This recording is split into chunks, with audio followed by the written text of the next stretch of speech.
नमस्कार दोस्तों, स्वागत है आपका ऑल एग्जाम गाइड गुरु के यूट्यूब चैनल पर। दोस्तों यहाँ पर हम मानव रक्त से संबंधित सभी महत्वपूर्ण क्वेश्चन आपको लेकर आ गए हैं जो भारत के सभी एग्जामों में आपको आ सकते हैं। रक्त से संबंधित बहुत सारे क्वेश्चन पूछे जाते हैं, आप सभी को पता ही होगा। एग्जाम में आप लोगों ने कई बार देखा होगा, जो एग्जाम दे चुके हैं। ये सभी क्वेश्चन बहुत इंपॉर्टेंट हैं और सभी क्वेश्चन मैं आपको कराने वाला हूँ। ये पूरा वीडियो देखिएगा, इसमें कि क्वेश्चन इंपॉर्टेंट है। करते हैं इस वीडियो को बिना देर के स्टार्ट। आप सभी से उम्मीद करता हूँ कि अभी से यदि आप वीडियो को लाइक कर देंगे तो हमारे लिए अच्छा होगा। हम बीच में आपको एक भी बार डिस्टर्ब नहीं करेंगे, कम समय में आपके पूरे क्वेश्चन कराने की कोशिश करेंगे, तो सभी मिलकर वीडियो को लाइक कर दें। पहला प्रश्न देखिए, बिल्कुल सिंपल क्वेश्चन है कि रक्त क्या होता है, रक्त के बारे में इनमें से क्या कथन सत्य है। तो याद रखिएगा, जो रक्त होता है ये आपका एक संयोजी ऊतक होता है। ऑप्शन नंबर ए, रक्त एक संयोजी ऊतक होता है, इसको याद रखना है आपको। ऑप्शन नंबर ए यहाँ पर राइट आंसर हो जाएगा। अगला प्रश्न है कि रक्त शरीर में क्या कार्य करता है, रक्त का मुख्य कार्य क्या है। तो यहाँ पर आपको जो ऑप्शन दिए गए हैं, रक्त का मुख्य कार्य है सारे शरीर में ऑक्सीजन पहुंचाना। ऑप्शन नंबर ए, रक्त सारे शरीर में ऑक्सीजन पहुंचाता है। ऑप्शन नंबर ए यहाँ पर राइट आंसर है इस प्रश्न के लिए। मानव रुधिर ह्यूमन ब्लड का पीएच मान कितना होता है। तो हमारे खून का पीएच मान जो होता है वो होता है 7.4। Option number D 7.4 right answer हो जाएगा खून का पीएच मान। आपको बताना है कि 7 से कम अम्ल होता है या क्षार, 7 से अधिक क्या होता है और 7 क्या होता है। ठीक है, 7 से कम क्या होगा, अम्ल या क्षार, 7 से अधिक क्या होगा और 7 क्या होगा। पीएच वैल्यू की बात कर रहा हूं। कमेंट बॉक्स में कमेंट करके बताना, ये क्वेश्चन भी आपको पूछे जाते हैं एग्जाम में। ठीक, अगला प्रश्न है आपका, मनुष्य के खून का पीएच क्या होता है। मनुष्य के खून का पीएच कैसा होगा, तो कम क्षारीय होगा। मनुष्य के खून का पीएच कम क्षारीय होगा। ऑप्शन नंबर सी, 7 से ऊपर क्या होता है। अभी आपको इस प्रश्न से आंसर पता चल गया होगा, कमेंट करके बताना। ठीक है, अगला क्वेश्चन है कि मानव रक्त यदि अम्लीय मतलब निम्न पीएच मान का हो जाए तो क्या प्रभाव पड़ेगा। तो यदि मानव रक्त का पीएच मान 7 से कम हो जाए, अम्लीय हो जाए, तो हीमोग्लोबिन की ऑक्सीजन वहन क्षमता कम हो जाएगी। हीमोग्लोबिन जो ऑक्सीजन लेके जाता है हमारे पूरे शरीर में, उसकी ऑक्सीजन वहन क्षमता कम हो जाएगी। हीमोग्लोबिन पे बहुत सारे क्वेश्चन बनेंगे, अभी आगे पढ़ेंगे हम। ठीक है, और ब्लड ग्रुप पे भी बहुत सारे, रक्त समूह पर भी बहुत सारे क्वेश्चन बनेंगे। इसमें लगभग आपका पूरा रक्त कवर हो जाएगा, इतने सारे क्वेश्चन हैं। जैसे जैसे घुमा घुमा के भी पूछे गए हैं यदि सेम क्वेश्चन को, तो वो भी मैंने आपको डाल दिया है। प्राकृतिक कोलाइड कौन सा, इनमें से प्राकृतिक कोलाइड। तो प्राकृतिक कोलाइड यहाँ पर आपको जो ऑप्शन दिए गए हैं, रक्त एक प्राकृतिक कोलाइड है। ऑप्शन नंबर बी प्राकृतिक कोलाइड है रक्त। कणिकाओं के बिना रक्त के तरल अंश को क्या कहा जाता है। तो कणिकाओं को यदि आप हटा दें तो जो रक्त का तरल अंश बचेगा उसको बोलते हैं plasma. Option number B plasma कहा जाता है कणिकाओं के बिना रक्त के तरल अंश को। प्लाज्मा के भी बहुत सारे क्वेश्चन हैं। मानव रक्त में कोशिकीय अंश का कितना प्रतिशत प्लाज्मा होता है। तो हमारे खून में प्लाज्मा का जो परसेंट होता है वो होता है आपका 55%। याद रखना 55% होता है प्लाज्मा। एक क्वेश्चन और आएगा, क्या एक हल्के पीले रंग का गाढ़ा तरल पदार्थ है जो रक्त के आयतन का लगभग 55% होता है। इस क्वेश्चन को मैंने इसलिए डाला है क्योंकि यहाँ पर आपको पता चल जाएगा कि जो प्लाज्मा है, जिसको प्रद्रव्य भी कहा जाता है, क्या कहा जाता है, प्रद्रव्य। ठीक है, एक तो हिंदी नाम पता चल गया आपको, 55% होता है, इसके पहले ही पढ़ा है आपने। और हल्के पीले रंग का गाढ़ा तरल होता है प्लाज्मा। हल्के पीले रंग का गाढ़ा तरल होता है प्लाज्मा। मानव रक्त प्लाज्मा में प्रायः पानी की प्रतिशत मात्रा कितनी होती है। प्लाज्मा के अंदर पूछा गया है। प्लाज्मा, जो प्लाज्मा होता है, खून में 55% प्लाज्मा होता है और प्लाज्मा में पानी होता है 90 से 92% पानी होता है। ठीक है, चिपचिपा पदार्थ होता है, मतलब ना पूरे तरीके से पानी है ना पूरे तरीके से ठोस है। प्लाज्मा में 90 से 92% पानी होता है। निम्न में से कौन एक प्लाज्मा प्रोटीन नहीं है। प्लाज्मा प्रोटीन नहीं है पूछा गया है। तो यहाँ पर आपको जो ऑप्शन में दिए गए हैं, इनमें से आपका हीमोग्लोबिन प्लाज्मा का प्रोटीन नहीं है। बाकी तीनों जो नीचे दिए गए हैं ये सभी प्लाज्मा प्रोटीन कहलाते हैं। रक्त का ग्लूकोज स्तर सामान्यतः व्यक्त किया जाता है किसमें। तो रक्त का जो ग्लूकोज स्तर है उसको सामान्यतः व्यक्त किया जाता है मिलीग्राम प्रति डेसीलीटर में। ऑप्शन नंबर बी पढ़िए, रक्त का ग्लूकोज लेवल मतलब शुगर को मिलीग्राम प्रति डेसीलीटर में व्यक्त किया जाता है, हमारे खून में जो शुगर की मात्रा होती है। वयस्कों में खाली पेट रुधिर ग्लूकोज का स्तर बताइए। तो याद रखना, यदि हम शुगर जांच कराते हैं बुजुर्गों की, ठीक है, अभी आप लोग तो कम एज के होंगे, आप लोगों को शुगर की ऐसी समस्या नहीं होगी। खाली पेट शुगर होना चाहिए 80 से 100 के बीच। 80 से 100 के बीच। तो यहाँ ऑप्शन में आपको दिया गया है 100। यदि आपको 80 से 100 दिया हो तो 80 से 100 लगाना, नहीं तो जो नज़दीकी है वो लगा के आना। आगे मैंने क्वेश्चन डाला हुआ है। ठीक है, इस क्वेश्चन में आपको आया था तो उसमें 100 दिया था, तो 80 से 100 में 100 आ जाएगा। ऑप्शन नंबर सी, ये आ गया। देखो क्वेश्चन मैंने ये डाला हुआ है जानबूझ के, मनुष्य में सामान्य निरन्न मतलब खाली पेट, निरन्न मतलब खाली पेट बिना अन्न के रुधिर शर्करा स्तर बताइए। तो शुगर लेवल होता है 80 से 100 mg। ऑप्शन नंबर सी यहाँ पर राइट आंसर हो। मानव रुधिर में कोलेस्ट्रॉल का सामान्य स्तर बताइए। अभी हमने शुगर का पढ़ लिया, अब आपको बताना है कोलेस्ट्रॉल का सामान्य स्तर। तो कोलेस्ट्रॉल जो सामान्य स्तर होता है हमारे शरीर में वो होना चाहिए आपका राइट आंसर क्या। यहाँ पर जो ऑप्शन दिए गए हैं 180 से 200 mg, ये आपका कोलेस्ट्रॉल का सामान्य स्तर है 180 से 200 mg। वयस्क पुरुष में RCB तब रेड ब्लड सेल लाल रक्त कणिकाओं की सामान्य संख्या कितने मिलियन होती है। तो वयस्क पुरुष में 5.4 मिलियन RBCs होती हैं। RBC मतलब लाल रक्त कणिकाएं 5.4 मिलियन। रक्त उत्पत्ति कहाँ होती है। तो रक्त की उत्पत्ति यहाँ पर राइट आंसर हो जाएगा अस्थि मज्जा में होती है। पहले से ही रेड लिखा हुआ है, सही आंसर है ऑप्शन नंबर डी। रक्त की उत्पत्ति होती है अस्थि मज्जा में। अस्थि मज्जा के कुछ क्वेश्चन और आएंगे। लाल रक्त कोशिकाओं के निर्माण के लिए शरीर का कौन सा अंग जिम्मेदार है। यदि आपको ऐसा घुमा के पूछे तो भी आपका आंसर आएगा अस्थि मज्जा। लाल रक्त कोशिकाओं के निर्माण के लिए कौन सा अंग जिम्मेदार है, तो अस्थि मज्जा ऑप्शन नंबर ए। लाल रुधिर कणिकाएं RBC कहाँ पर बनती हैं। तो लाल रुधिर कणिकाएं या RBC लाल अस्थि मज्जा में बनेगी, ऑप्शन नंबर यहाँ पर बी। लाल रुधिर कणिकाएं हैं तो लाल अस्थि मज्जा, option number B right answer. लाल रक्त कणिकाओं का औसत जीवन काल लगभग कितने समय का होता है। बहुत बार पूछा गया क्वेश्चन है। लाल रक्त कणिकाओं का औसत जीवन काल 100 से 120 दिन होता है, ऑप्शन नंबर बी। 100 से 120 दिन होता है लाल रक्त कणिकाओं का औसत जीवन काल। पुरानी और नष्ट प्रायः लाल रक्त कणिकाएं कहाँ नष्ट हो जाती हैं। बनती हैं अस्थि मज्जा में और नष्ट होती हैं प्लीहा में। प्लीहा को कब्रगाह भी कहा जाता है, याद रखना, RBC का कब्रगाह। प्लीहा में लाल रक्त कणिकाएं जो है नष्ट होती हैं, ऑप्शन नंबर ए प्लीहा राइट आंसर है। अगला प्रश्न है कि निम्नलिखित में से कौन मानव शरीर के विभिन्न अंगों का ऑक्सीजन वाहक है। तो मानव शरीर के विभिन्न अंगों का ऑक्सीजन वाहक, ऑक्सीजन ले जाती हैं लाल रक्त कणिकाएं, ऑप्शन नंबर ए यहाँ पर राइट आंसर है लाल रक्त कणिकाएं। अगला क्वेश्चन है बहुत अधिक ऊंचाई पर मनुष्य की लाल रक्त कणिकाओं पर क्या प्रभाव पड़ेगा। इसका आंसर आप देना, ये बहुत इंपॉर्टेंट क्वेश्चन है। जो जिसको नहीं बनता मैं आपको जो है कमेंट में रिप्लाई कर दूंगा। आप लिख देना कि सर इसका आंसर नहीं पता। बहुत ऊंचाई पर जाने पर RBC लाल रक्त कणिकाओं पर क्या प्रभाव पड़ेगा। मैं आपको दो ऑप्शन दे रहा हूँ, आकार बढ़ जाएगा या संख्या बढ़ जाएगी। कमेंट करके आपको बताना है आकार बढ़ जाएगा या संख्या बढ़ जाएगी, इनमें से कोई एक आंसर सही होगा।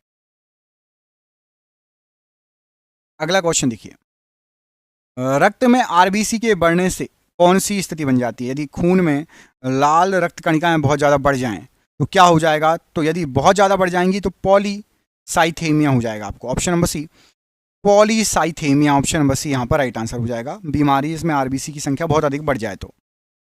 कौन सी एक स्थिति है जिसमें रक्त में लाल रक्त कोशिकाओं या हीमोग्लोबिन की कमी हो जाती है। देखिए बढ़ जाएगा तो पॉलीसाइथेमिया पढ़ा इसके पहले, और कमी हो जाएगी तो एनीमिया रोग हो जाएगा। ठीक है, एनीमिया रोग, ऑप्शन नंबर सी एनीमिया रोग राइट आंसर है।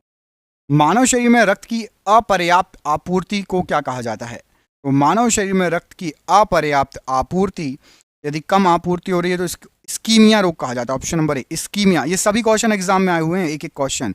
स्कीमिया भी पूछा है, एनीमिया भी पूछा है, पॉलीसाइथेमिया भी पूछा है। ठीक है, याद रखना है। पॉलीसाइथेमिया मतलब RBC बढ़ जाती है, RBC कम बने मतलब एनीमिया, और रक्त ही कम बने पर्याप्त आपूर्ति ना हो तो स्कीमिया। निम्नलिखित में से किसको लाल रक्त कणिकाओं की कब्रगाह कहा जाता है। तो जहां पर लाल रक्त कणिकाएं आकर मर जाती हैं, थोड़ी देर पहले मैंने इसका आंसर आपको बताया था, राइट आंसर है प्लीहा, जिसको स्प्लीन बोलते हैं या तिल्ली भी बोलते हैं, ऑप्शन नंबर बी। कब्रगाह होता है प्लीहा या तिल्ली। अगला क्वेश्चन देखो, मानव शरीर का रक्त बैंक किसे कहा जाता है। ब्लड बैंक, ब्लड बैंक कहा जाता है प्लीहा या तिल्ली। इनको ऑप्शन नंबर ए, इसको ब्लड बैंक कहते हैं मानव शरीर का, याद रखना। प्लीहा को ब्लड बैंक कहा जाता है मानव शरीर का। अगला क्वेश्चन है, अब RBC के साथ अब WBC मतलब वाइट ब्लड सेल पढ़ो।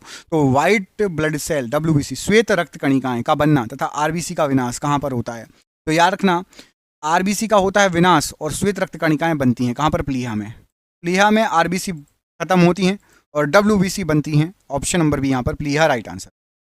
अगला क्वेश्चन है, लाल रक्त कणिकाओं RBC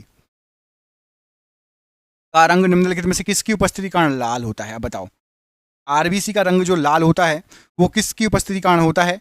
लाल, तो राइट आंसर हो जाएगा हीमोग्लोबिन। हीमोग्लोबिन के बहुत सारे क्वेश्चन बनते हैं, हीमोग्लोबिन के बहुत सारे क्वेश्चन इसमें आपको मिलेंगे अभी।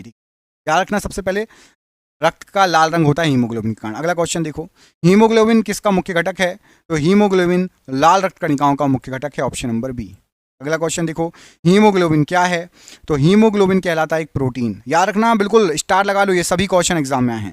हीमोग्लोबिन क्या कहलाता है? तो हीमोग्लोबिन प्रोटीन कहलाता है। निम्न में से वर्णक प्रोटीन मतलब क्रोमोप्रोटीन कौन सा है? तो वर्णक प्रोटीन या क्रोमोप्रोटीन जो है ये आपका हीमोग्लोबिन को वर्णक प्रोटीन या क्रोमोप्रोटीन कहते हैं, ऑप्शन नंबर बी। निम्न में से कौन सा हीमोग्लोबिन का एक प्राथमिक कार्य है? तो हीमोग्लोबिन का एक प्राथमिक कार्य है ऑक्सीजन का वहन करना, ऑप्शन नंबर डी, ऑक्सीजन का वहन करना हीमोग्लोबिन का एक प्राथमिक कार्य है। निम्नलिखित में से कौन रक्त में ऑक्सीजन अभिग्रहण का कार्य करता है? तो रक्त में ऑक्सीजन अभिग्रहण का कार्य करता है haemoglobin, option number A haemoglobin right answer हो जाएगा। ऑक्सीजन के अभिग्रहण का कार्य करता है। रक्त धारा में ऑक्सीजन ले जाने वाला प्रोटीन, देखो प्रोटीन बताया था आपको कौन सा है, मैंने कहा था हीमोग्लोबिन के बहुत क्वेश्चन एग्जाम में पूछाते हैं, ये सब एग्जाम में आ चुके हैं। तो हीमोग्लोबिन याद रखना, ऑक्सीजन को ले जाने वाला प्रोटीन हीमोग्लोबिन। रक्त में हीमोग्लोबिन एक सम्मिश्रण प्रोटीन है जिससे भरपूर मात्रा में क्या पाया जाता है? तो हीमोग्लोबिन में पाया जाता है भरपूर मात्रा में लोहा, जिसको बोलते हैं आयरन। अगला क्वेश्चन आएगा भी आपको, लोहा। अगला क्वेश्चन है, हीमोग्लोबिन और मायोग्लोबिन दोनों में डैश के निर्माण के लिए आवश्यक होते हैं? तो याद रखना, हीमोग्लोबिन और मायोग्लोबिन दोनों आयरन के निर्माण के लिए आवश्यक होते हैं। आयरन बोल दो या लोहा बोल दो, पिछले क्वेश्चन में लोहा, इस क्वेश्चन में आयरन। निम्नलिखित में से कौन सी गैसें रक्त में ऑक्सीजन ले जाने की क्षमता को कम करती हैं? अब एक बहुत डेंजर गैस है जिसके बारे में बहुत क्वेश्चन आता है, वो है आपकी कार्बन मोनोऑक्साइड। कार्बन मोनोऑक्साइड के 3-4 क्वेश्चन हैं, 5 क्वेश्चन होंगे ज़्यादा ज़्यादा, ये सभी मैंने आपको कवर किए हैं। तो याद रखना, रक्त में जो ऑक्सीजन ले जाने की क्षमता है उसको कम करती है कार्बन मोनोऑक्साइड। 4 क्वेश्चन और है कार्बन मोनोऑक्साइड की जो एग्जाम में है, देख लो। निम्नलिखित में से कौन सा वायु प्रदूषक ऑक्सीजन की अपेक्षा अधिक शीघ्रता से रक्त की हीमोग्लोबिन में घुल जाता है? ऑक्सीजन की अपेक्षा कार्बन मोनोऑक्साइड जो है ये रक्त में घुल जाता है और ऑक्सीजन कम हो जाती है हमारे शरीर में, जिससे यदि लंबे समय तक यदि आप कार्बन मोनोऑक्साइड को सूंघोगे तो या आपके रक्त में रहेगी तो आपकी मौत भी हो सकती है। अगला क्वेश्चन है, निम्न में किसकी ऑक्सीजन के सापेक्ष हीमोग्लोबिन से अधिक बंधुता है? अभी बताया, घुमा के क्वेश्चन पूछा गया। देखो आप कार्बन मोनोऑक्साइड के कितने क्वेश्चन आए, एक क्वेश्चन और आएगा शायद, एक या 2 क्वेश्चन, 2 क्वेश्चन और हैं। निम्नलिखित में से कौन सा रक्त की हीमोग्लोबिन के साथ अनुत्क्रमणीय संश्लिष्ट बनाता है? तो कार्बन मोनोऑक्साइड हीमोग्लोबिन के साथ अनुत्क्रमणीय संश्लिष्ट बनाता है, ऑप्शन नंबर सी। एक क्वेश्चन और, हीमोग्लोबिन की निम्न में से किसके साथ उच्चतम समानता है? तो कार्बन मोनोऑक्साइड, जिसको आप CO बोलते हो, तो CO आए तो याद रखना CO कार्बन मोनोऑक्साइड होता है, CO, ऑप्शन नंबर सी। दोस्तों देख रहे हैं क्वेश्चन कितने अच्छे हैं, ये आपके एग्जाम में पिछले कई सालों से पूछे जा रहे हैं। जिस एग्जाम की आप तैयारी कर रहे हैं, हमने आपके लिए 10,000 जीके जीएस के एमसीक्यू क्वेश्चन आंसर बनाए हैं। 10,000 जीके जीएस के क्वेश्चन आंसर जो एमसीक्यू के फॉर्मेट में 4 ऑप्शन में, जो कि आप जो एग्जाम तैयारी कर रहे हो उसमें आ सकते हैं, 100% चांसेस है आने के। और वो क्वेश्चन आंसर पीडीएफ है, और पीडीएफ सबको व्हाट्सएप पर मिल जाएगी। आप में से जिसको भी चाहिए व्हाट्सएप पर पीडीएफ मिल जाएगी। पीडीएफ जो है आपकी वो 300 रुपए की है, लेकिन अभी एग्जाम चल रहा है तो केवल 99 रुपए में जो भी सक्षम है, जो भी ले सकता है वो ले ले, बाकी यूट्यूब से पढ़ो, बाकी जो जिसको लेना हो 99 रुपए में आपको 10,000 जीके जीएस के क्वेश्चन मिल रहे हैं जो कि आपके एग्जाम में फंस सकते हैं। तो इनको पीडीएफ को लेने के लिए नीचे दिए गए नंबर पर व्हाट्सएप कर लेना। नंबर आपको पूरे वीडियो पर शो होगा, जब भी आप वीडियो छोड़ो उसके बाद आप कॉल कर लेना या स्क्रीनशॉट लेके रख लेना, ठीक है। अगला है, मानव रक्त में कार्बन डाइऑक्साइड परिवहनित होती है। तो मानव रक्त में जो कार्बन डाइऑक्साइड परिवहनित होती है, ये होती है, यहां पर आपको जो ऑप्शन दिया है सोडियम बाइकार्बोनेट के रूप में, याद रखना कार्बन डाइऑक्साइड सोडियम बाइकार्बोनेट के रूप में परिवहनित होती है, ऑप्शन नंबर सी। अगला क्वेश्चन है, रक्त में अधिकांश CO2 कार्बन डाइऑक्साइड ले जाया जाता है, कैसे? अधिकांश CO2 ले जाया जाता है कार्बनिक एसिड के रूप में, ऑप्शन नंबर सी, कार्बनिक एसिड के रूप में अधिकांश CO2 ले जाया जाता है।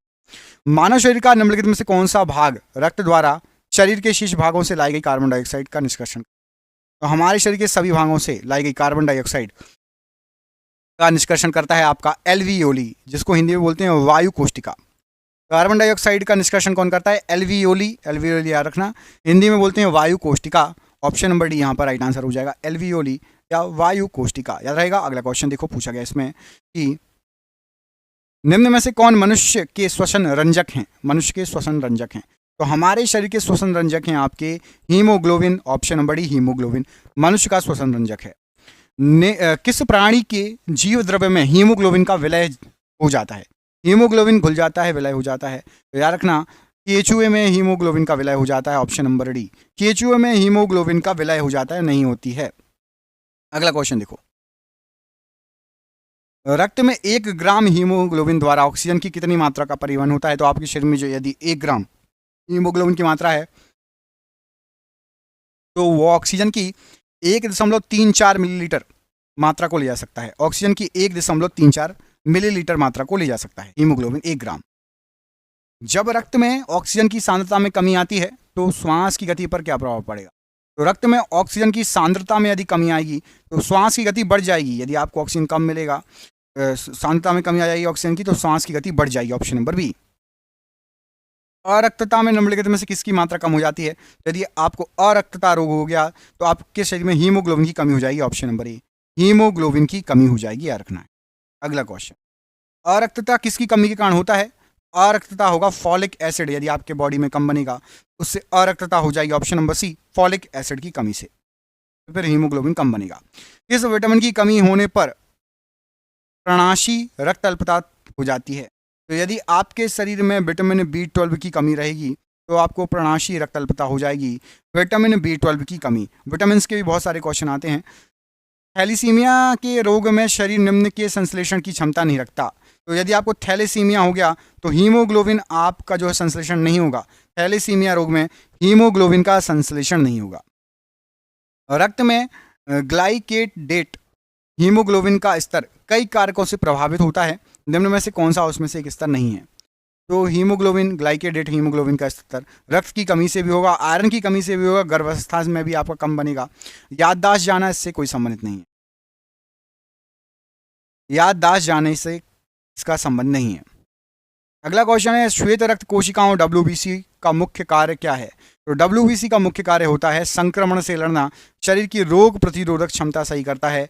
WBC मतलब श्वेत रक्त कोशिका। सबसे बड़ा श्वेत रुधिराणु बताइए इनमें से कौन सा है? तो सबसे बड़ा श्वेत रुधिराणु जो होता है वो होता है मोनोसाइट, हिंदी में बोलते हैं एक केंद्र काणु। मोनोसाइट या एक केंद्र काणु सबसे बड़ा श्वेत रुधिराणु होता है, ऑप्शन नंबर बी। मानव के श्वेत रक्त कण, अभी तक हमने RBC के बारे में पढ़ा है, रेड ब्लड सेल। अब श्वेत रक्त कण के क्वेश्चन आए बहुत सारे। श्वेत रक्त कण मतलब WBC का व्यास कितना होता है? एग्जाम में पूछा गया क्वेश्चन है। तो WBC का जो व्यास होता है वो होता है 0.007 मिलीमीटर। ऑप्शन नंबर यहाँ पर आपका ए राइट आंसर हो जाएगा श्वेत रक्त कणिकाओं के। जब कोई बाहरी पदार्थ मानव रुधिर प्रणाली में प्रविष्ट होता है तो प्रक्रिया कौन प्रारंभ करता है?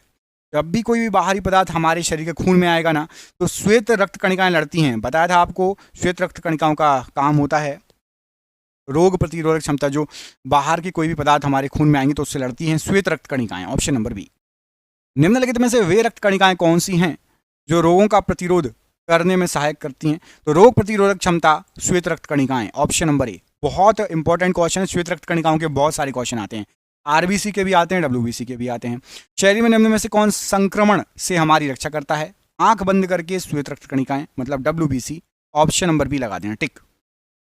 ल्यूकोपेनिया क्या है? तो ल्यूकोपेनिया जो है ये श्वेत रक्त कणिकाओं कोशिकाओं में असामान्य कमी, यदि कमी हो जाए तो ल्यूकोपेनिया हो जाएगा।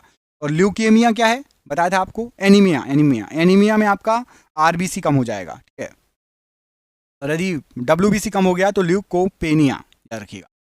ल्यूकेमिया या रक्त कैंसर का लक्षण निम्न में से किस में असामान्य वृद्धि है? तो ल्यूकेमिया हो गया तो श्वेत रक्त कणिकाएं आपकी बढ़ गई हैं, ऑप्शन नंबर बी। असामान्य वृद्धि हो गई है श्वेत रक्त कणिकाओं में और लाल रक्त कोशिकाएं आपकी कम हो जाती हैं। रुधिर में श्वेत रक्त कणिकाओं की अत्यधिक मात्रा में उपस्थित को रोग विज्ञान की भाषा में क्या कहते हैं? तो यदि WBC बहुत ज्यादा आपके शरीर में आ गई हैं, RBC कम हो गई हैं, तो ल्यूकेमिया रोग हो गया, ऑप्शन नंबर बी, ल्यूकेमिया रोग। रक्त कैंसर ल्यूकीमिया बीमारी के रोकथाम के लिए प्रयोग किए जाने वाला रेडियो समस्थानिक बताइए। तो याद रखिएगा रक्त कैंसर में कोबाल्ट 60 का यूज करते हैं, ऑप्शन नंबर डी कोबाल्ट 60 यहाँ पर राइट आंसर हो जाएगा। रक्त कैंसर के लिए कोबाल्ट 60। निम्न में से श्वेत रक्त कोशिका भक्षक कोशिका नहीं है। तो श्वेत रक्षक कोशिका भक्षक कोशिका यहाँ पर आपको जो ऑप्शन दिए गए हैं इनमें से राइट आंसर हो जाएगा eosinophil, option number C. Eosinophil ये श्वेत रक्त कोशिका भक्षक कोशिका नहीं है। बाकी सभी जो है लिम्फोसाइट, मोनोसाइट और न्यूट्रोफिल श्वेत रक्त कोशिका भक्षक कोशिका कहलाती हैं? इओसिनोफिल, ऑप्शन नंबर सी ये नहीं है। अगला क्वेश्चन, रोग प्रतिकारकों को उत्पन्न करने वाला सेल कौन सा है? तो रोग प्रतिकारकों को जो उत्पन्न करता है वो सेल है आपका लिम्फोसाइट, ऑप्शन नंबर सी। क्या रखिएगा? लिम्फोसाइट। ये रोग प्रतिकारकों को उत्पन्न करने वाला सेल है लिम्फोसाइट। रुधिर के प्लाज्मा में निम्नलिखित में से किसके द्वारा एंटीबॉडी निर्मित होती है? तो रुधिर के प्लाज्मा में यहाँ पर आपको जो ऑप्शन दिए गए हैं राइट आंसर हो जाएगा लिम्फोसाइट के द्वारा एंटीबॉडी निर्मित होती हैं। ऑप्शन नंबर आपका बी, लिम्फोसाइट के द्वारा एंटीबॉडी निर्मित होती हैं, ऑप्शन नंबर बी। लिम्फोसाइट द्वारा उत्पन्न रक्षक प्रोटीन बताइए। तो लिम्फोसाइट द्वारा उत्पन्न जो रक्षक प्रोटीन है वो है आपका immunoglobulin, option number D, immunoglobulin. ये लिम्फोसाइट के द्वारा उत्पन्न रक्षक प्रोटीन है, ऑप्शन नंबर यहाँ पर आपका राइट आंसर हो जाएगा ई। अगला क्वेश्चन देखिए, एड्स के विषाणु किसे नष्ट कर देते हैं? तो एड्स के जो विषाणु होते हैं वो आपके लिम्फोसाइट को नष्ट कर देते हैं, ऑप्शन नंबर सी, लिम्फोसाइट को नष्ट कर देते हैं एड्स के विषाणु। बी लिम्फोसाइट का निर्माण होता है इनमें से किस में? तो बी लिम्फोसाइट का जो निर्माण होता है ये अस्थि मज्जा में होता है, ऑप्शन नंबर सी, अस्थि मज्जा में बी लिम्फोसाइट का निर्माण होता है, ऑप्शन नंबर यहाँ पर आपका सी राइट आंसर हो जाए। न्यूट्रोफिलों और लिम्फोसाइटों का उद्गम कहाँ से होता है? तो न्यूट्रोफिलों और लिम्फोसाइटों इनका जो उद्गम होता है ये होता है अस्थि मज्जा से, ऑप्शन नंबर सी, अस्थि मज्जा से होता है, राइट आंसर हो जाए ऑप्शन नंबर सी। अगला है प्लेटलेट्स, जिसको हिंदी में पट्टी काणु बोलते हैं, इसको और किस नाम से जाना जाता है? तो प्लेटलेट्स को जाना जाता है, राइट आंसर हो जाएगा थ्रोम्बोसाइट के नाम से, ऑप्शन नंबर डी, थ्रोम्बोसाइट के नाम से प्लेटलेट्स को जाना जाता है, ऑप्शन नंबर डी यहाँ पर थ्रोम्बोसाइट राइट आंसर हो जाए। निम्नोक्त रुधिर कोशिकाओं में से कौन सी एक रक्त स्कंदन के लिए अनिवार्य होती है? रक्त के स्कंदन के लिए मतलब खून का थक्का जमने के लिए अनिवार्य होती है। तो यहाँ पर राइट आंसर हो जाएगा प्लेटलेट्स या पट्टी काणु, ऑप्शन नंबर ए, प्लेटलेट्स या पट्टी काणु राइट आंसर है। रक्त में कुछ निश्चित कोशिकाओं की उपस्थिति के कारण रक्त का थक्का बनता है, जो क्या कहलाती हैं? तो रक्त का थक्का जो बनता है यहाँ पर राइट आंसर हो जाएगा वो प्लेटलेट्स के कारण बनता है, ऑप्शन नंबर डी, प्लेटलेट्स के कारण रक्त का थक्का बनता है, ऑप्शन नंबर डी। शरीर में प्लेटलेट्स के उत्पादन का नियंत्रण करता है कौन? तो शरीर के अंदर प्लेटलेट्स के उत्पादन का नियंत्रण करता है thrombopoietin, option number B, thrombopoietin. ये प्लेटलेट्स के उत्पादन का नियंत्रण करता है। प्रोथ्रोम्बिन जो रक्त का थक्का जमाने के लिए जिम्मेदार है, किसके द्वारा स्रावित किया जाता है? तो प्रोथ्रोम्बिन ये रक्त का थक्का जमाने में सहयोग करता है, जिम्मेदार करता है, ये प्लेटलेट्स रक्त प्लेटलेट्स के द्वारा स्रावित किया जाता है, ऑप्शन नंबर यहाँ पर आपका बी राइट आंसर है। रक्त का थक्का बनने में फाइब्रिनोजन को फाइब्रिन के परिवर्तन में भाग लेने वाला एंजाइम बताइए। जब हमारे शरीर में कहीं कट लग जाता है और रक्त का थक्का जमता है तो वहाँ पर फाइब्रिनोजन को फाइब्रिन में परिवर्तन करने के लिए एंजाइम जो यूज़ होता है वो आपका होता है थ्रोम्बिन एंजाइम। अभी इससे पहले बताया ना आपको थ्रोम्बिन, ऑप्शन नंबर सी यहाँ पर राइट आंसर है। और ये रिलीज कौन करता है थ्रोम्बिन को? थ्रोम्बिन को रिलीज करता है प्लेटलेट्स। निम्नलिखित में से कौन सा एंजाइम रक्त का थक्का बनाने के लिए आवश्यक है? सिंपल सा क्वेश्चन अभी आपको पढ़ाया, राइट आंसर हो जाएगा thrombin, option number B. Thrombin बहुत बार पूछा गया क्वेश्चन है, याद रखना। अगला क्वेश्चन है रुधिर स्कंदन मतलब रक्त का जमाव निम्नलिखित में से किस प्रोटीन के द्वारा होता है? तो यदि प्रोटीन की बात करें तो fibrinogen, option number B, fibrinogen protein है जो रक्त के जमाव में या थक्का जमने में प्रोटीन है, उपयोगी है। निम्नलिखित में से कौन मानव में रक्त का थक्का बनाने के लिए अनिवार्य है? अब विटामिन की बात करें तो कौन से विटामिन से बनता है? तो विटामिन के की यदि कमी हो जाएगी तो थक्का नहीं जमेगा। मतलब विटामिन के जो है मानव रक्त में शरीर का थक्का जमाने में महत्वपूर्ण अनिवार्य भूमिका निभाता है विटामिन के। थक्का बनने की प्रक्रिया के कारण घाव से रक्तस्राव बंद होना क्या कहलाता है? तो घाव से रक्तस्राव का बंद होना स्कंदन कहलाता है, ऑप्शन नंबर डी स्कंदन, ऑप्शन नंबर डी यहाँ राइट आंसर। रक्त का थक्का बनने की प्रक्रिया को क्या कहा जाता है?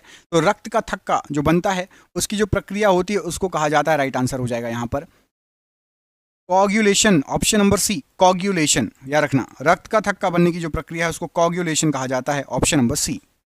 अगला क्वेश्चन है विटामिन के की विशिष्ट भूमिका किसके संश्लेषण में है? तो विटामिन के की विशिष्ट भूमिका होती है प्रोथ्रोम्बिन के संश्लेषण में, जिसके कारण रक्त का थक्का जमता है, ऑप्शन नंबर बी यहाँ पर राइट आंसर। रक्त जमने में किस तत्व की महत्वपूर्ण भूमिका रहती है? तो रक्त जमने में कैल्शियम, ऑप्शन नंबर बी यहाँ पर राइट आंसर हो जाएगा, कैल्शियम की महत्वपूर्ण भूमिका रहती है, ऑप्शन नंबर बी। इसके मौजूदगी के कारण शरीर के भीतर रक्त जमता नहीं है।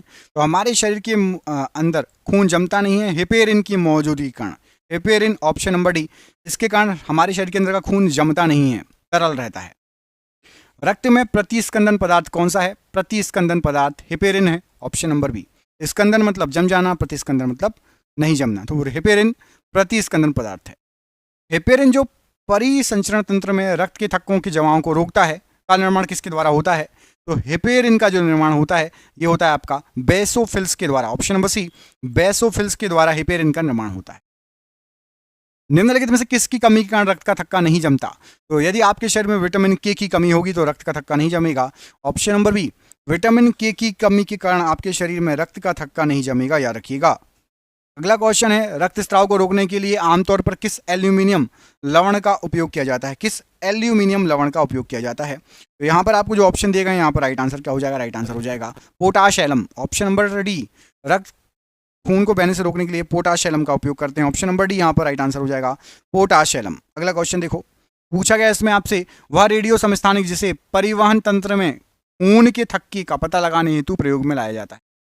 तो खून के थक्के का पता लगाने के लिए प्रयोग में लाया जाता है वो होता है आपका sodium 24, option number D, sodium 24 का प्रयोग किया जाता है खून के थक्के का पता लगाने के लिए।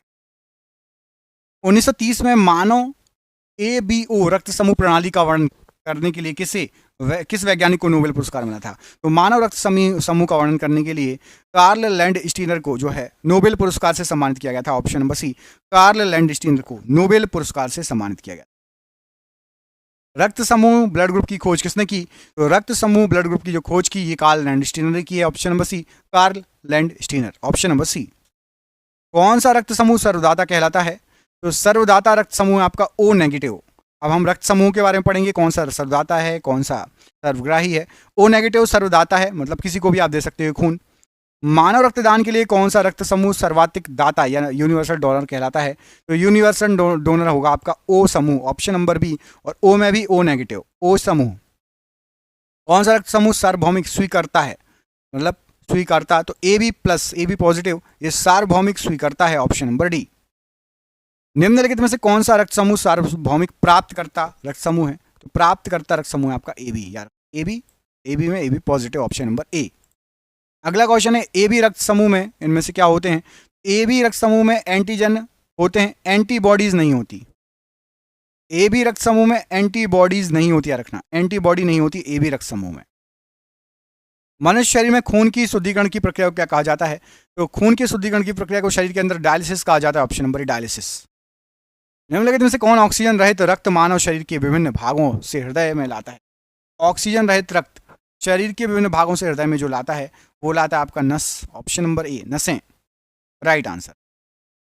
इनमें से कौन रक्त को हृदय से शरीर के विभिन्न भागों तक ले जाता है? तो धमनियां, जो ये नस है ना, इसको शिरा भी बोलते हैं, शिरा, आपने शिरा पढ़ा होगा। शिरा जो है रक्त को मानव शरीर के विभिन्न भागों से हृदय तक लाता है, और धमनी हृदय से सभी जगह ले जाता है, ऑप्शन नंबर। निम्नलिखित में से किसकी सहायता से रक्त द्वारा ऑक्सीजन ले जाया जाता है?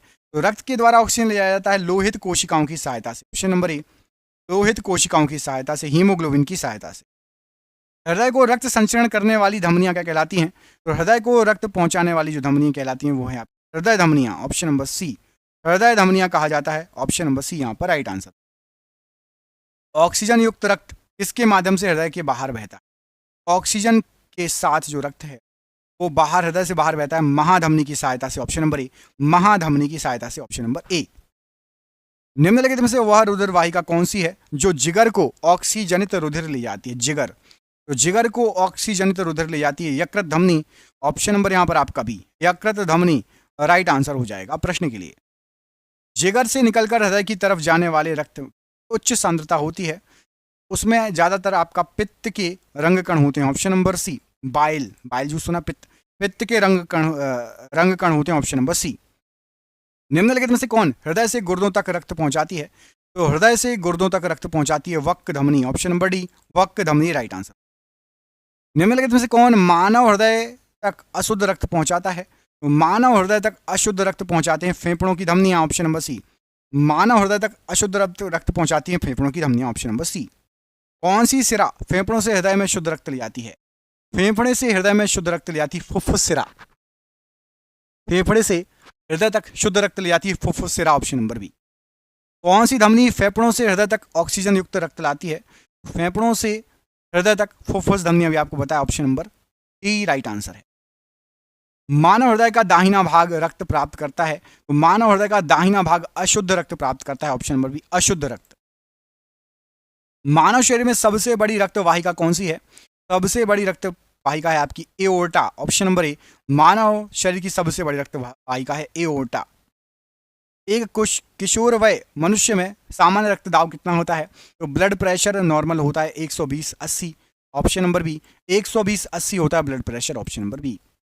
मनुष्य में रक्तचाप सामान्यतः कितना होता है? अभी आपको बताया, तो 20/80, ऑप्शन नंबर बी यहाँ पर राइट आंसर हो जाए। निम्नलिखित में से किसका सह संबंध रक्तचाप से है? तो रक्तचाप से अधिवक का सह संबंध है, ऑप्शन नंबर डी। अधिवक का सह संबंध है रक्तचाप से, ऑप्शन नंबर डी। रक्तदाब का नियंत्रण कौन करता है? तो रक्तदाब का नियंत्रण अधिवृक्क या एड्रिनल ग्रंथि करती है, ऑप्शन नंबर ए। अधिवृक्क ग्रंथि या एड्रिनल ग्रंथि। स्फिग्नोमैनोमीटर दिए गए विकल्पों में से किसमें रक्तदाब को मापता है? तो स्फिग्नोमैनोमीटर धमनियों में रक्तदाब को मापता है, ऑप्शन नंबर बी। धमनियों में रक्तदाब को मापता है। रक्तचाप मापने के उपकरण का नाम बताइए? तो रक्तचाप मापने के उपकरण का नाम है आपका स्फिग्नोमैनोमीटर, ऑप्शन नंबर ए। ये रक्तचाप मापने के उपकरण का नाम है स्फिग्नोमैनोमीटर। हमारे शरीर में रक्तदाब होता है, तो हमारे शरीर का रक्तदाब वायुमंडलीय दाब से अधिक होता है, ऑप्शन नंबर बी। वायुमंडलीय दाब से अधिक होता है हमारे शरीर के खून का दाब, प्रेशर। इनमें से कौन सी एक दवा है जो हृदय के कार्य को धीमे करती है और उच्च रक्तचाप के इलाज के लिए प्रयोग में लाई जाती है? तो हाई बीपी में आप बीटा ब्लॉकर को यूज करते हैं। बीटा ब्लॉकर हाई बीपी के लिए यूज होती है, ऑप्शन नंबर बी। इस दवा का उच्च रक्तचाप के इलाज के लिए प्रयोग किया जाता है? यहां पर जो दवाएं दी गई इनमें से हाइड्रालेजिन का प्रयोग किया जाता है उच्च रक्तचाप हाई ब्लड प्रेशर के लिए। तो बीटा, इसके पहले पढ़ा है बीटा ब्लॉकर, ये हृदय को धीरे करता है। और एक है आपका हाई बीपी के लिए हाइड्रालेजिन। हृदय को पतला करने के रूप में किस दवा का यूज करते हैं? तो खून को पतला करने के लिए वाफरेन का यूज होता है, ऑप्शन नंबर ए। वाफरेन नामक दवा का। अगला क्वेश्चन, निम्नलिखित रेडियो तत्वों में से किसका उपयोग मनुष्य के शरीर में रक्त प्रवाह की गति के मापने के लिए किया? तो रक्त प्रवाह की गति को मापने के लिए रेडियो सोडियम का यूज करते हैं, option number D. Radio sodium का यूज करते हैं रक्त प्रवाह की गति को मापने के लिए।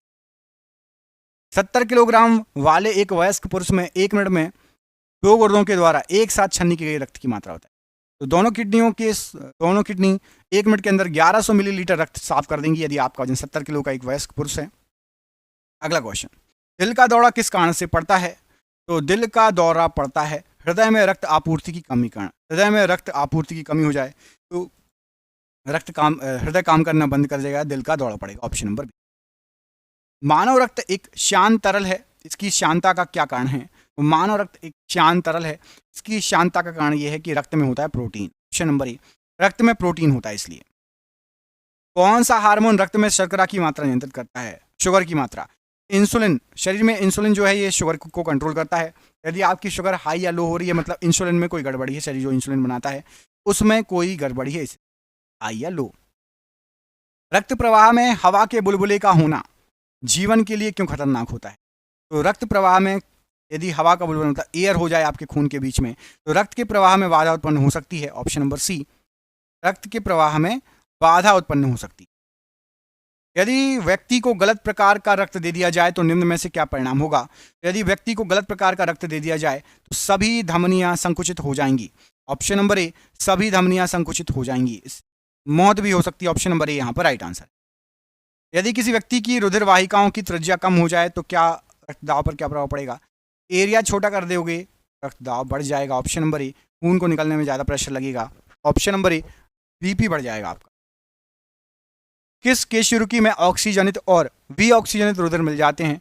ऑक्सीजनित रुधिर और वी ऑक्सीजनित रुधिर ये उभयचर केशुकी में मिल जाते हैं, ऑप्शन नंबर बी। उभयचर केशरुकी में मिल जाते हैं। केंचुए का पृष्ठीय रुधिर वाहिकाओं में रक्त का प्रवाह किस ओर होता है? तो केंचुए की पृष्ठीय रुधिर वाहिकाओं में रक्त का प्रभाव अग्रगामी होता है, ऑप्शन नंबर सी अग्रगामी। रुधिर लसिका या हीमोलिम्फ इनमें देखी जाती है। तो रुधिर लसिका जो देखी जाती है ये आपकी ऑर्थोपोडा संघ में देखी जाती है। ऑर्थोपोडा मतलब संधिपाद। रक्त में मूत्राम्ल के उच्च स्तर के कारण निम्नलिखित में से कौन सा रोग हो जाता है? तो मूत्राम्ल में उच्च स्तर, मतलब आपको गाउट रोग हो गया, ऑप्शन नंबर बी गाउट रोग हो गया है। इसमें मूत्र में आपकी अम्ल की मात्रा, एसिड की मात्रा उच्च हो जाती है। निम्नलिखित में से कौन शीत रक्त वाला जानवर है? तो शीत रक्त वाला जानवर, यहाँ पर आपको जो ऑप्शन दिए गए हैं, सांप एक शीत रक्त वाला जानवर है, ऑप्शन नंबर सी। निम्नलिखित में से कौन एक गर्म रक्त वाला जानवर है? यहाँ पर आपको जो ऑप्शन दिए गए हैं उसमें से बंदर एक गर्म रक्त वाला जानवर है, ऑप्शन नंबर डी गर्म रक्त वाला जानवर है बंदर। क्रिसमस फैक्टर किस में निहित होता है? तो क्रिसमस फैक्टर ये रक्त जमाव में निहित होता है, ऑप्शन नंबर डी रक्त जमाव में क्रिसमस फैक्टर निहित होता है। किस प्रक्रिया द्वारा श्वसन के दौरान गैसें रुधिर में प्रवेश करती हैं और फिर इसे छोड़ती हैं? तो ये जो पूरी प्रक्रिया होती है ये होती है आपकी विसरण की प्रक्रिया, ऑप्शन नंबर बी विसरण की प्रक्रिया होती है पूरी, ऑप्शन नंबर बी। निम्न में से कौन सा कथन सही है? हमारे शरीर के बारे में, रक्त और किडनी के बारे में कोई एक कथन सही है? तो रक्त और किडनी के बारे में जो कथन है, शरीर में सारा रक्त किडनी के माध्यम से शुद्ध होता है, ये वाला कथन सत्य है, ऑप्शन नंबर सी। शरीर में सारा रक्त किडनी के माध्यम से शुद्ध होता है, ऑप्शन नंबर सी। दो किडनियां हैं, रक्त को साफ करती हैं। निम्नलिखित में से किन कोशिकाओं में नाभिक नहीं होता? नाभिक नहीं होता तो लाल रक्त कोशिकाओं में नाभिक नहीं होता, ऑप्शन नंबर बी लाल रक्त कोशिकाओं में नाभिक नहीं होगा। निम्नलिखित में से कौन सा पादप रंजक रक्त एवं सुदूर रक्त प्रकाश क्षेत्र में अवशोषित हो जाता है? तो रक्त और सुदूर रक्त प्रकाश में फाइटोक्रोम अवशोषित हो जाता है, ऑप्शन नंबर ए फाइटोक्रोम जो है अवशोषित हो जाता है। किस देश के वैज्ञानिकों ने एक ऐसा कृत्रिम रक्त बनाया था जो प्लास्टिक रक्त की किस्म है, जिससे किसी मरीज को उसके रुधिर ग्रुप मतलब किस्म का विचार किए बिना दे सकते हैं? तो ये जो रिसर्च की थी ये ब्रिटेन के वैज्ञानिकों ने की थी। ये एग्जाम में क्वेश्चन पूछा गया, ब्रिटेन के वैज्ञानिकों ने ये रिसर्च की। किसी सामान्य व्यक्ति में रक्त के संदर्भ में निम्नलिखित में से कौन सा कथन सही है? कोई एक कथन सही है, ये आपको बताना है।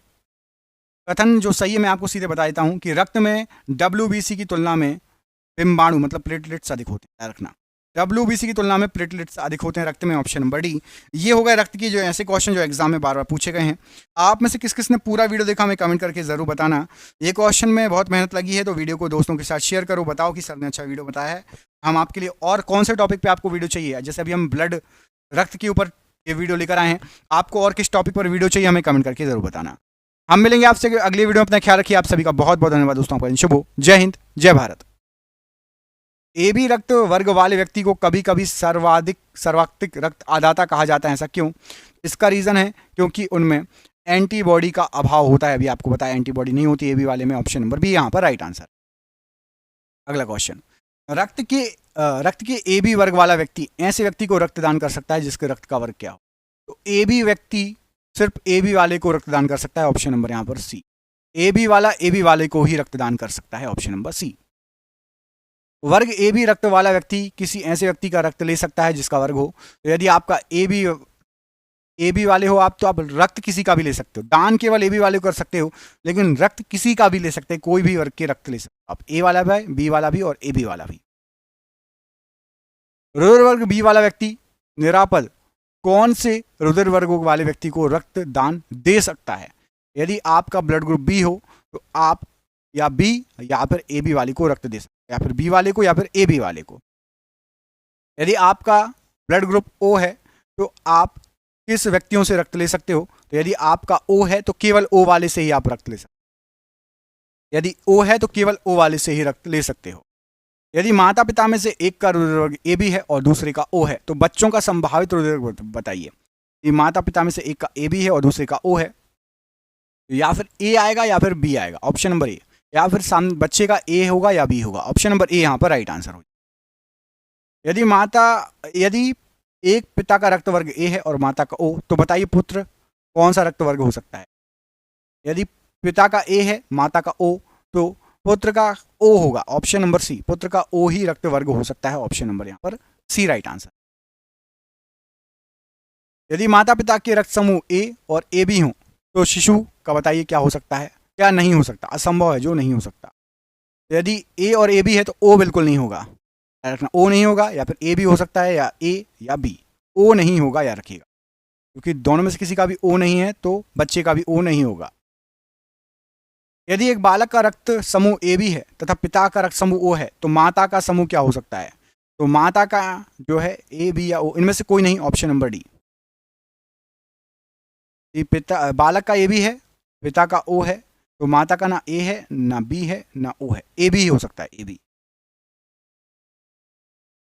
एक मनुष्य दुर्घटनाग्रस्त हो जाता है, उसे रक्तदान की आवश्यकता होती है, किंतु उसके रक्त समूह का परीक्षण करने का समय नहीं है, तो उसको कौन सा रक्त दे सकते हैं? यदि किसी का एक्सीडेंट हो गया और आपके पास समय नहीं है रक्त परीक्षण करने का, यदि आपके पास ओ नेगेटिव ब्लड है तो आप उसको चढ़ा सकते हो, option number B. O negative blood है तो आप उसको चढ़ा सकते हो। आरएच कारक या आरएच फैक्टर की खोज किसने की? आरएच फैक्टर की खोज की थी लैंडस्टीनर और वीनर ने, ऑप्शन नंबर डी। लैंडस्टीनर और वीनर ने आरएच फैक्टर की खोज की थी, option number D. RH factor का नाम का आधार क्या है?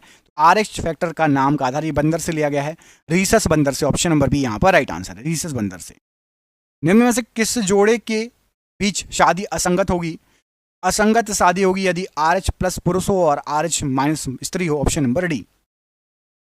प्रतिजन मतलब एंटीजन वह पदार्थ है जो एंटीजन या प्रतिजन वह पदार्थ है जो एंटीबॉडी के निर्माण का उद्दीपन करता है, ऑप्शन नंबर डी। एंटीबॉडी या प्रतिपिंड के निर्माण का उद्दीपन करता है, ऑप्शन नंबर डी। जिस पदार्थ का निवेश किसी जीवित जीव में कर देने पर वह प्रतिरक्षियों के उत्पादन को प्रेरित करता है, उसे क्या कहते हैं? तो राइट आंसर हो जाएगा, उसे एंटीजन कहा जाता है, option number C antigen, option number C यहाँ पर राइट आंसर है। निम्नलिखित में से कौन शरीर में प्रतिरोधक क्षमता विकसित करता है? तो शरीर के अंदर प्रतिरोधक क्षमता विकसित करते हैं antibody, option number B antibody यहाँ पर राइट आंसर है। सक्रिय उपार्जित असंक्रमता किसके उत्पादन का परिणाम है? सक्रिय उपार्जित असंक्रमता एंटीबॉडीज के उत्पादन का परिणाम है, ऑप्शन नंबर ए। निम्नलिखित में से वह वैज्ञानिक कौन है जिसने पहली बार उदर परिसंचरण मतलब ब्लड सर्कुलेशन की व्याख्या की? सबसे पहले ब्लड सर्कुलेशन की व्याख्या की थी विलियम हार्वे ने, option number B William Harvey ने सबसे पहले ब्लड सर्कुलेशन की व्याख्या की। रक्त का शुद्धिकरण कहाँ होता है? तो रक्त का शुद्धिकरण होता है फेफड़े में, यकृत में, किडनी में, ये सभी, ऑप्शन नंबर डी। फेफड़े में भी होता है, किडनी में भी होता है, यकृत में भी होता है। याद रखना ये क्वेश्चन घुमावदार है, लोग मोस्टली किडनी लगा के आते हैं। फेफड़े में भी ऑक्सीजन मिलता है, वहाँ पे भी शुद्धिकरण होता है, यकृत में भी और किडनी में भी।